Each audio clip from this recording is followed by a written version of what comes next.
Hello, this is Denise, and I made another bracelet or anklet, and this one is blue owyhee opal, and I reckon that means it's from Owyhee Canyon in Oregon.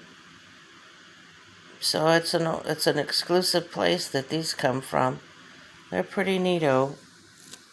They're just opal chips, but when you get them all together, they're pretty magnificent.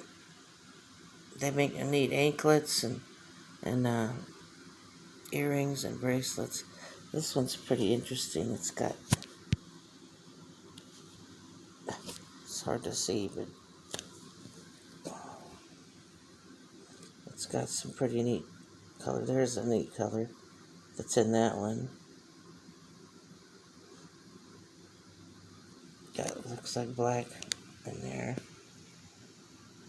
Some of them have that, like a black streak in them.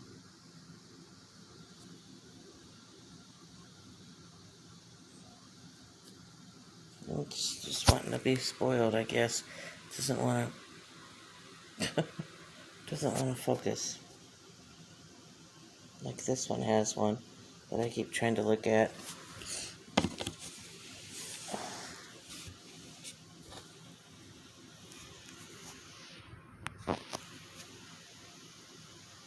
Anyway, I love looking at stones. They're very therapeutic for me. There's another one that's got some neat colors, or maybe that's the same one. It's a clear looking color on there. And here's another one that's clear looking. Oop, there it goes. Where'd it go? It's a clear looking stone art. Good Lord have mercy. There it is.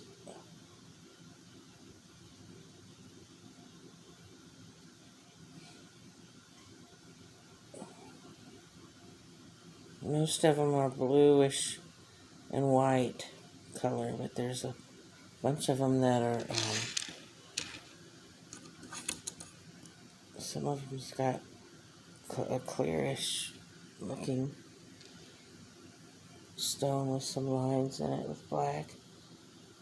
Pretty neat.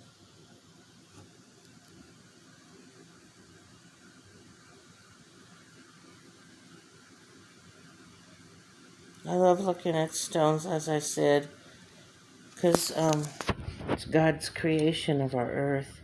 I could imagine going stone rock hunting, that would be exciting to do,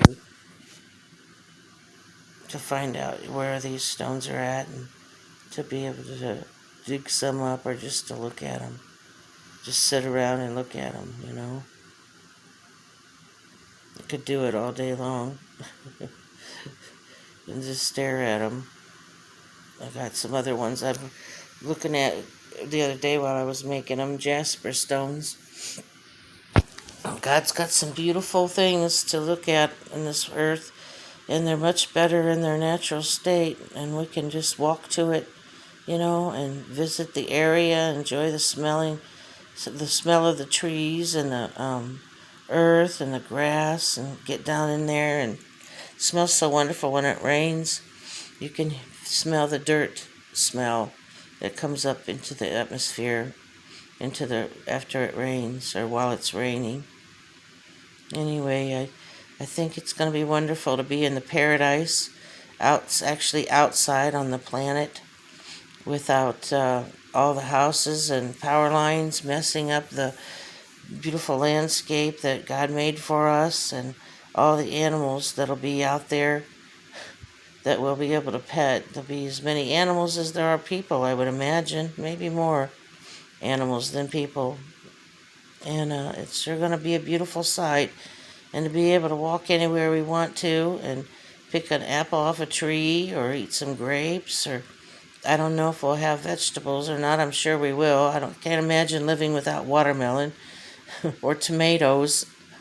Everybody's pretty crazy about both of those, and butternut squash and all that. That's a hard vegetable, but once it gets cooked. I don't know if it's in the sun that might bake it, if you get it out there, that it would make it very tasty. All I know is I love butternut squash myself, and acorn squash, and yellow squash, and cucumbers, and all that good stuff. That would be wonderful to see it growing up just naturally in the earth, or if we will be cultivating the land, like we do now to plant. And so anyway, it says we won't be having any planting and then have someone else do the eating. We'll be just doing the planting for ourselves, each and every one of us, if we do any planting. And and that means that there won't be people getting paid low wages for the work they do all day long to feed all of us on the planet. Strawberries and blueberries and all the fresh fruit that we can eat, apples and oranges and bananas.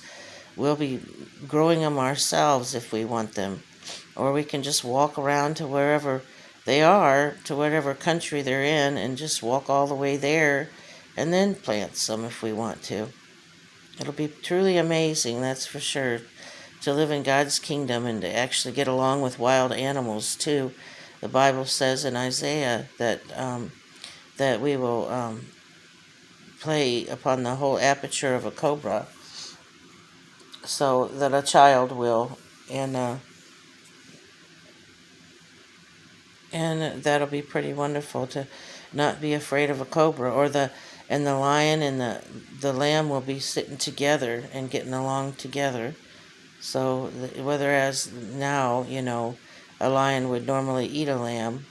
We've seen pictures of that in the wild every once in a while, where they're domesticated or where they actually reside together as friends. It'll be truly amazing in the paradise to see this happen among all animals on the earth, not just a few.